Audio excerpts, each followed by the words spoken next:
ಹಾಗಾಗಿ ಭಾರತದ ವಿರಾಟ ರೂಪಕ್ಕೆ ಪುಕ್ಕಲ ಪಾಕ್ ಈಗ ಢಮ್ ಢಮಾರಾಗಿದೆ.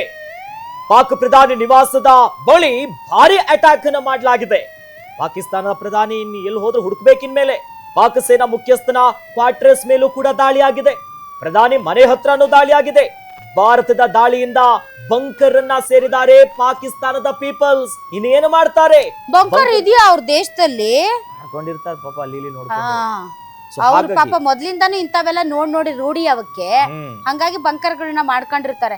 ನಮ್ಗೆ ಇಂಥವೆಲ್ಲ ರೂಢಿ ಇಲ್ಲ, ನಮಗ್ ಬೇಕಾಗಿಲ್ಲ. ನಮ್ಮ ಹತ್ರ ಬರಕ್ಕೆ ಬಿಡಲ್ಲ ನಮ್ಮ ಭಾರತೀಯ ಸೇನೆ, ನಮ್ಮವರೆಗೆ ಬರೋದಕ್ಕೆ ಬಿಡೋದಿಲ್ಲ. ಎಷ್ಟು ಇವರು 8 ಗಂಟೆಯಿಂದ ಎಷ್ಟು ದಾಳಿ ನಡೆಸಿರೋದು. ಜನ ಸೋಷಿಯಲ್ ಮೀಡಿಯಾದಲ್ಲಿ ಆಗ್ತಾ ಇದ್ದಾರೆ ಎಲ್ಲ. ಆದ್ರೆ ಆಕಾಶದಲ್ಲೇ ಪುಡಿ ಮಾಡಿದ್ರು.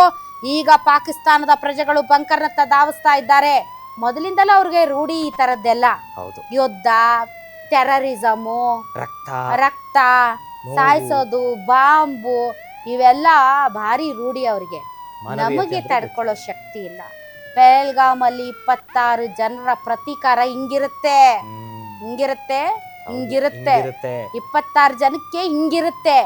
ಇನ್ನೇನಾದ್ರೂ ನಿಮ್ಮ ರೋಗ್ ಸ್ಟೇಟ್ ಅಲ್ಲಿ ನಡೆಯೋ ತರ ನಡೆದು ಬಿಟ್ಟಿದ್ರೆ ನಾವು ಸುಮ್ಮನೆ ಇರ್ತಿದ್ವಾ? ಅದು ನಮ್ಮ ತಾಕತ್ತು, ಭಾರತದ ತಾಕತ್ತು.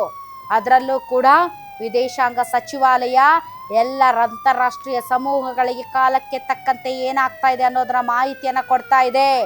ಇಡೀ ಪ್ರಪಂಚಕ್ಕೆ ಗೊತ್ತಾಗ್ತಾ ಇದೆ ಮೊದಲು ದಾಳಿ ಯಾರು ಮಾಡಿದ್ದು ಅಂತ. ಇಡೀ ಪ್ರಪಂಚಕ್ಕೆ ಗೊತ್ತಾಗ್ತಾ ಇದೆ ಮೊದಲು ದಾಳಿ ಯಾರು ಮಾಡಿದ್ದು ಅಂತ.